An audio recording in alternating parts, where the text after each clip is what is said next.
சென்னையில் அதிகாலை முதலே மிதமான மழை பெய்து வருவதால் இதமான சூழல் நிலவுகிறது. மேலும் தமிழ்நாட்டில் எங்கெங்கு கனமழைக்கு வாய்ப்பு இருக்கிறது என்பது குறித்து நமது செய்தியாளர் வேல்முருகனிடம் கேட்கலாம். வேல்முருகன், வானிலை ஆய்வு மையம் என்ன தெரிவித்திருக்கிறாங்க? இன்னும் அடுத்த எத்தனை நாட்களுக்கு மழை பெய்யக்கூடிய வாய்ப்பு இருப்பதா சொல்லப்படுது?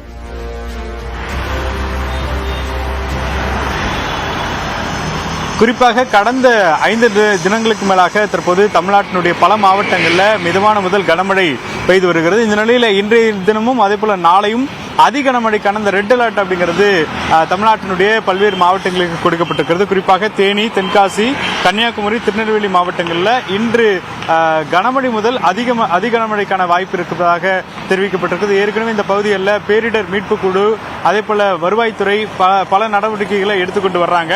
அதே போல விருதுநகர், திருப்பூர், கோவை, நீலகிரி, திண்டுக்கல் உள்ளிட்ட மாவட்டங்களில் கனமழை முதல் மிக கனமழைக்கான வாய்ப்பு இருப்பதாக தெரிவிக்கப்பட்டிருக்கிறது.